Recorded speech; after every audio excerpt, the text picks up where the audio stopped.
নমস্কাৰ মই মজিদ বন্ধুসকল বলগতে চামক আজি সন্ধিয়াৰ 7টা গুৰুত্বপূৰ্ণ খবৰ। প্ৰথমটো খবৰ, মধ্যপ্ৰাচ্যৰ যুদ্ধৰ প্ৰভাৱ পৰিছে ভাৰতত। যুদ্ধৰ পৰিপ্ৰেক্ষিতত দেশত বৃদ্ধি পালে ৰন্ধন গেছৰ চিলিণ্ডাৰৰ দাম। প্ৰতিটো ঘৰুৱা চিলিণ্ডাৰত 60 টকাকৈ বৃদ্ধি পাইছে দাম। লগতে বাণিজ্যিক চিলিণ্ডাৰৰ দাম বৃদ্ধি পাইছে 115 টকাকৈ। মূল্য বৃদ্ধিত জুৰুলা জনতাৰ মূৰত পুনৰ মাধমাৰ। মধ্যপ্ৰাচ্যৰ যুদ্ধৰ বাবে দেশৰ বাণিজ্যিক বজাৰত অচল অৱস্থা। বৃদ্ধি পালে ঘৰুৱা গেছ চিলিণ্ডাৰৰ মূল্য। প্ৰতিটো ঘৰুৱা গেছ চিলিণ্ডাৰত 60 টকাকৈ বৃদ্ধি পাইছে। প্ৰায় এবছৰৰ মূৰত বৃদ্ধি পাইছে ঘৰুৱা ৰন্ধন গেছৰ চিলিণ্ডাৰৰ দাম। আজিৰ পৰা কাৰ্যকৰী হোৱাকৈ এই নতুন নিৰিখ ধাৰ্য কৰা হৈছে। লগতে বৃদ্ধি পালে বাণিজ্যিক গেছ চিলিণ্ডাৰৰ মূল্যও। বাণিজ্যিক গেছ চিলিণ্ডাৰত 115 টকাকৈ বৃদ্ধি কৰা হৈছে। মূল্য বৃদ্ধিত জুৰুলা জনতাৰ মূৰত এইদৰে পুনৰ মাধমাৰ সদাইছে চৰকাৰে। পৰৱৰ্তী খবৰ, বিদেশী ঘোষিত মহিলাই অসমত লাভ কৰিলে ভাৰতীয় নাগৰিকত্ব। নাগৰিকত্ব সংশোধনী আইন চমুকৈ কাৰ জৰিয়তে এগৰাকী মহিলাক ভাৰতীয় নাগৰিকত্ব প্ৰদান। 2টা বছৰৰ মূৰত মুকলি আকাশৰ তললৈ ওলাই আহিল এইগৰাকী 60 বছৰীয়া দীপালী দাস। বিদেশী ঘোষিত মহিলাই অসমত পালে ভাৰতীয় নাগৰিকত্ব। কাৰ জৰিয়তে এগৰাকী মহিলাক ভাৰতীয় নাগৰিকত্ব প্ৰদান। কাছাৰৰ 60 বছৰীয়া দীপালী দাসক প্ৰদান ভাৰতীয় নাগৰিকত্ব। 2019ত মহিলাগৰাকীক বিদেশী ঘোষণা কৰিছিল ন্যায়াধিকৰণে। 1988 চনত বাংলাদেশৰ পৰা মহিলাগৰাকী প্ৰৱেশ কৰিছিল ভাৰতত আৰু পৰিয়ালসহ দীৰ্ঘদিন ধৰি বসবাস কৰি আছিল কাছাৰৰ হাৱাথাঙত। বিগত দুবছৰ ধৰি ডিটেনশ্যন কেম্পত বন্দী হৈ আছিল এই মহিলাগৰাকী।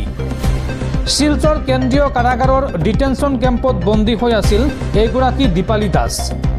আৰু কাৰ জৰিয়তে নাগৰিকত্বৰ বাবে আবেদন কৰিছিল দীপালী দাসে। 2025 চনৰ ফেব্ৰুৱাৰী মাহত দীপালী দাসে কৰিছিল আবেদন।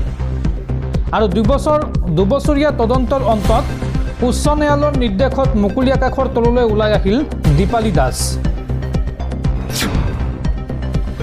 পৰৱৰ্তী খবৰ, ৰাজ্য চৰকাৰৰ বৃহৎ ঘোষণা। এতিয়াৰ পৰা ৰাজ্যৰ প্ৰতিটো বিভাগৰ কাৰ্যালয়ত থাকিব SHE বক্সৰ সুবিধা। কাৰ্যালয়ত মহিলা কৰ্মচাৰীয়ে নিৰ্যাতনৰ সন্মুখীন হ'লে ছেক্সুৱেল হেৰাছমেণ্ট ইলেক্ট্ৰনিক্স বক্স চমুকৈ SHE বক্সত দিব পাৰিব অভিযোগ। নিজৰ পৰিচয় ৰাজহুৱা নোহোৱাকৈ ভুক্তভোগীয়ে দিব পাৰিব অভিযোগ। ACS বিষয়া হেমাশ্ৰী হাজৰিকাক SHE বক্সৰ দায়িত্ব ৰাজ্য চৰকাৰৰ। কেন্দ্ৰীয় চৰকাৰৰ অধীনৰ এই SHE বক্স প্ৰতিটো বিভাগত থকাটো বাধ্যতামূলক কৰা হৈছে। ইমান দিনে অসম চৰকাৰৰ বিভাগসমূহত উপলব্ধ নাছিল SHE বক্সৰ ব্যৱস্থা আৰু এতিয়া নতুনকৈ কাৰ্যকৰী কৰা হৈছে এই নতুন ব্যৱস্থা। দৰ্শকসকল আৰু বহুতো গুৰুত্বপূৰ্ণ খবৰ আছে। তাৰ আগতে আপোনাক জনাওঁ যে যদি আপুনি এতিয়ালৈকে এইটো ভিডিঅ'ত লাইক কৰা নাই তেন্তে এতিয়াই ভিডিঅ'টোত লাইক কৰি দিয়ক। আৰু এনেকুৱা ধৰণৰ ভিডিঅ'সমূহ নিতৌ চাবলৈ চেনেলটো ছাবস্ক্ৰাইব কৰি কাষত থকা বেল আইকনটো প্ৰেছ কৰি ৰাখক। পৰৱৰ্তী খবৰ, মধ্যপ্ৰাচ্যৰ যুদ্ধক লৈ ডাঙৰ খবৰ। আমেৰিকা, ইজৰাইল, ইৰাণ যুদ্ধৰ ফলত আৰ্থিক মন্দাৱস্থাৰ সন্মুখীন হ'ব সমগ্ৰ বিশ্ব।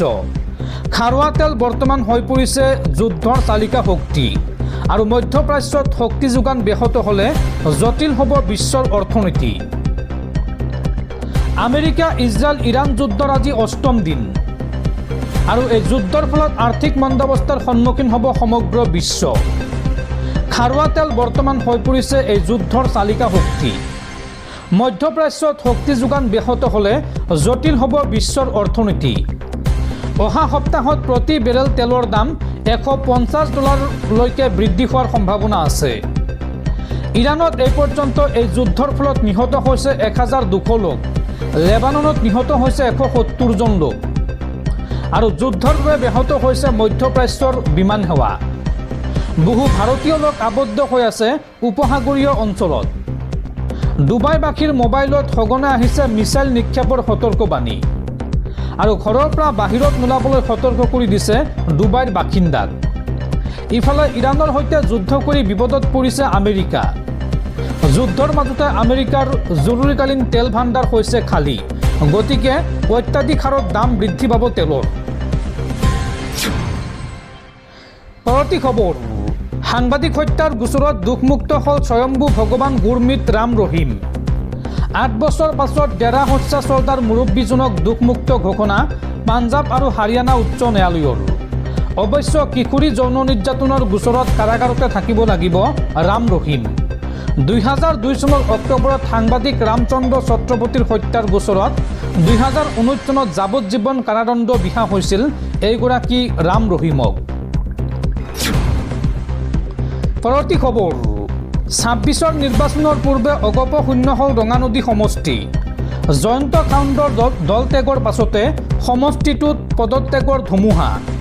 ৰঙানদী সমষ্টিত অগপৰ সকলো আঞ্চলিক সমিতিৰ পদত্যাগ, লগতে মণ্ডল সমিতিৰো পদত্যাগ এই সমষ্টিটোত। উল্লেখযোগ্য যে অতি শীঘ্ৰেই কংগ্ৰেছত যোগদান কৰিব জয়ন্ত কাউণ্ডে। পৰৱৰ্তী খবৰ, অহা 13 মাৰ্চৰ পৰা ৰাজ্যৰ লাখ লাখ লোকক দিয়া হ'ব চৰকাৰী পকী ঘৰ। PMAYৰ ঘৰ নোপোৱাসকলৰ বাবে ডাঙৰ খবৰ। ৰাজ্যৰ প্ৰতিগৰাকী যোগ্য দৰিদ্ৰ পৰিয়ালে লাভ কৰিব চৰকাৰী পকী ঘৰ। ঘৰ নোপোৱাসকলক লৈ ৰাজ্যত শীঘ্ৰেই চলিব জৰীপ। PMAYৰ ঘৰ নোপোৱাসকলৰ বাবে ডাঙৰ খবৰ। ৰাজ্যৰ প্ৰতিগৰাকী যোগ্য দৰিদ্ৰ পৰিয়ালে লাভ কৰিব চৰকাৰী পকী ঘৰ। ঘৰ নোপোৱাসকলক লৈ শীঘ্ৰেই চলিব জৰীপ। চাহ শ্ৰমিকসকলে মাটিৰ পট্টাৰ লগতে লাভ কৰিব চৰকাৰী ঘৰ। 13 মাৰ্চৰ পৰা চাহ শ্ৰমিকক দিয়া হ'ব মাটিৰ পট্টা। মাটিৰ পট্টাৰ লগতে ঘৰ দিয়াৰ বাবেও কেন্দ্ৰীয় মন্ত্ৰী শিৱৰাজ সিং চৌহানৰ অনুমোদন। চাহ শ্ৰমিকৰ লগতে ঘৰ নোপোৱাসকললৈ এই ডাঙৰ মন্তব্য মুখ্যমন্ত্ৰী হিমন্ত বিশ্ব শৰ্মাৰ। পৰৱৰ্তী খবৰ, ভাৰতত 4 সপ্তাহলৈ বন্ধ কৰি দিয়া হ'ল টেলিভিছনৰ TRP অৰ্থাৎ টেলিভিছন ৰেটিং পইণ্ট। ইৰাণৰ বিৰুদ্ধে আমেৰিকা ইজৰাইলৰ যুদ্ধক লৈ টেলিভিছন তথা নিউজ চেনেলৰ পৰ্দাত চাঞ্চল্যকৰ আৰু মনে সজা কাহিনীৰ প্ৰাদুৰ্ভাৱ যাতে নঘটে, ইয়াৰ প্ৰতিকাৰ হিচাপেই আগন্তুক এমাহলৈ বন্ধ থাকিব BRC ৰেটিং পইণ্ট তথা TRP। ভাৰত চৰকাৰৰ তথ্য আৰু সম্প্ৰচাৰ মন্ত্ৰণালয়ে এই মৰ্মে জাৰি কৰিছে অধিসূচনা। পৰৱৰ্তী খবৰ, লোকসভাৰ অধ্যক্ষ ওম বিৰলাৰ বিৰুদ্ধে অনাস্থা প্ৰস্তাৱত আলোচনা। এই সন্দৰ্ভত কংগ্ৰেছৰ সকলো সাংসদৰ বাধ্যতামূলক উপস্থিতিৰ বাবে হুইপ জাৰি। কংগ্ৰেছৰ সকলো লোকসভাৰ সাংসদলৈ হুইপ জাৰি। 9ৰ পৰা 11 মাৰ্চলৈ সদনত বাধ্যতামূলকভাৱে উপস্থিত থাকিবলৈ নিৰ্দেশ জাৰি দলৰ অধ্যক্ষ মল্লিকাৰ্জুন খাৰ্গেৰ। 9 মাৰ্চৰ পৰা অনুষ্ঠিত বাজেট অধিৱেশনৰ দ্বিতীয় সত্ৰত অধ্যক্ষ ওম বিৰলাৰ প্ৰত্যাহাৰক লৈ আলোচনাৰ সম্ভাৱনা। পৰৱৰ্তী খবৰ, আমি মুকলিকৈ কৈছোঁ যে আমাক মিয়াৰ ভোট নালাগে। শাসক আছে যদি গৌৰৱ গগৈয়ে মিয়াৰ ভোট নালাগে বুলি কওক। যি মিয়াই সত্ৰ নামঘৰ বেদখল কৰিছে তেওঁলোকৰ ভোট নালাগে বুলি কওক গৌৰৱ গগৈয়ে। গৌৰৱ গগৈক কটাক্ষ কৰি এই মন্তব্য সাংসদ পবিত্ৰ মাৰ্ঘেৰিটাৰ। পৰৱৰ্তী খবৰ, মধ্যপ্ৰাচ্যৰ যুদ্ধত এইবাৰ এণ্ট্ৰি মাৰিছে ৰাছিয়াই। পুটিনে ইৰাণক সহায় কৰিবলৈ আগবাঢ়ি আহিছে। ৰিয়েল টাইম গোয়েন্দা তথ্য যোগান ধৰিছে ৰাছিয়াই ইৰাণক। লগতে ইৰাণক যোগান ধৰিছে অত্যাধুনিক S-400 এয়াৰ ডিফেন্স ছিষ্টেম। লগতে Su-35 যুদ্ধ বিমান ইৰাণক যোগান ধৰিছে ৰাছিয়াই।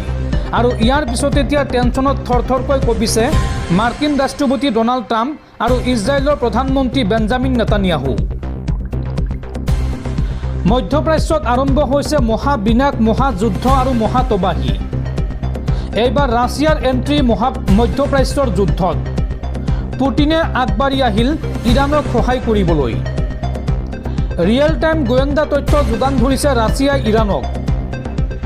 লগতে অত্যাধুনিক S-400 এয়াৰ ডিফেন্স ছিষ্টেম আৰু Su-35 যুদ্ধ বিমান ইৰাণক যোগান ধৰিছে ৰাছিয়াই।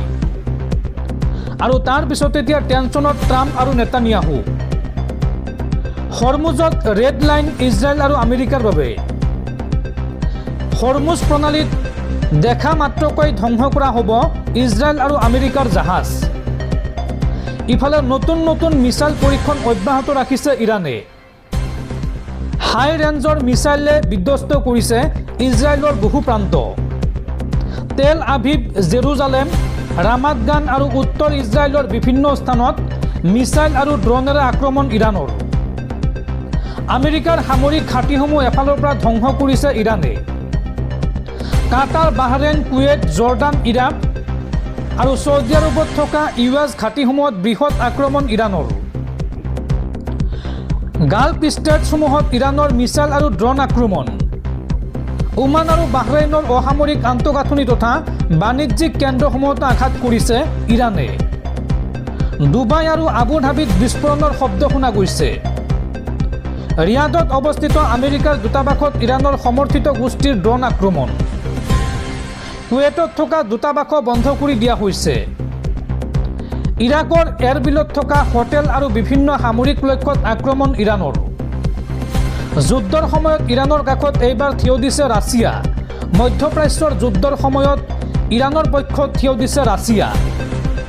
ইউক্ৰেইন যুদ্ধত ইৰাণে কৰা সহায়ৰ কথা পাহৰা নাই ৰাছিয়াই। গোয়েন্দা তথ্যৰে সহায় কৰিছে ভ্লাদিমিৰ পুটিনে ইৰাণক। আমেৰিকাৰ যুদ্ধজাহাজ আৰু বিমানৰ অৱস্থানৰ গোপন তথ্য ইৰাণক যোগান ধৰিছে পুটিনে। মধ্যপ্ৰাচ্যৰ শত্ৰুপক্ষৰ ওপৰত চকু ৰাখিবলৈ ইৰাণক উপগ্ৰহৰ ছবিৰে সহায় কৰিছে ৰাছিয়াই। ৰাছিয়াৰ এই পদক্ষেপে ইৰাণৰ আক্ৰমণাত্মক ক্ষমতা আৰু বহু পৰিমাণে বৃদ্ধি পাইছে। ড্ৰোনৰ বিনিময়ত এতিয়া ৰণকৌশলৰ আদান প্ৰদান কৰিছে ইৰাণ আৰু ৰাছিয়াই। দুয়োখন দেশে পশ্চিমীয়া শক্তিক প্ৰত্যাহ্বান জনাইছে। মধ্যপ্ৰাচ্যত আমেৰিকাক বিমূৰত পেলোৱাটো ৰাছিয়াৰ বাবে এক ডাঙৰ বিজয়। ইয়াৰ ফলত আমেৰিকাৰ মনোযোগ ইউক্ৰেইনৰ পৰা আঁতৰি মধ্যপ্ৰাচ্যলৈ যাবলৈ বাধ্য।